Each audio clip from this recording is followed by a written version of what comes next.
Yes, ndonge kubasuhuza mwese mudukurikirana kuri ya page yacu ya Studio Bwenyuzi. Hanyuma ngenda bereka akantu k'ubwenge kingene mushaka kwiganira na chatgpt mukaganira amaso ku yandi. Hanyuma ukayibaza ikibazo cyose wifuza ukoresheje ubuhinga bugezweho bwo kuyaganya ukoresheje voice. So ntabirenze chatgpt narabigishije kutayifise baza kwisanga muri Play Store, rekaje ngende ngaha nkuko ndabibereke. So ukija muri chatgpt usanga bimeze uku.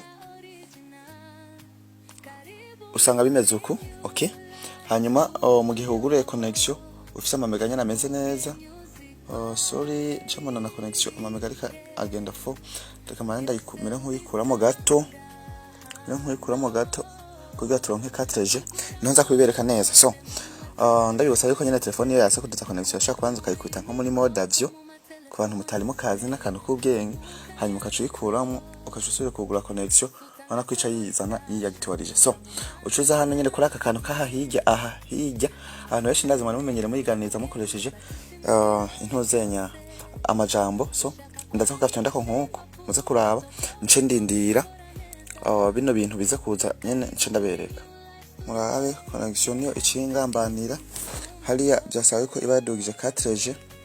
Murabona yuko cartridge yase kuduga kandi bisubiramo murabe paka bikunze ndaza kugafyondako uku. Ntangura kuvuga ni byaza murabe.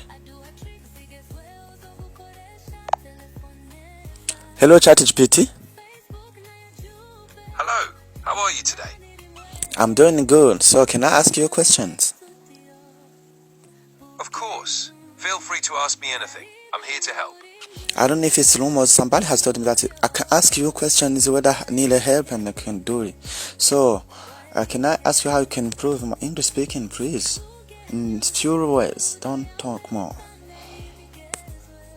Absolutely. Here are a few ways to improve your English speaking. 1. Practice regularly. But speak with friends. One more question. Can you speak Kirundi? Yes, I can speak Kirundi. How can I help you?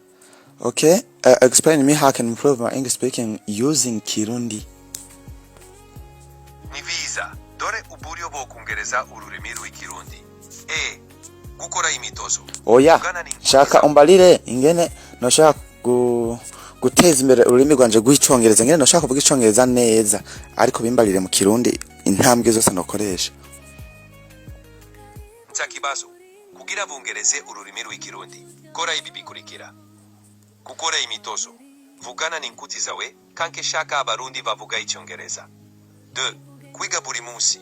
Fata umwanya wo kwiga amagambo n'imvugo nshasha buri munsi. Sawa, bihagije. Ndakanda kwazi kindi kibazo. Ni gute page yanje ya Facebook noza ndayipostinga ku ikintu nkaronka ama views menshi?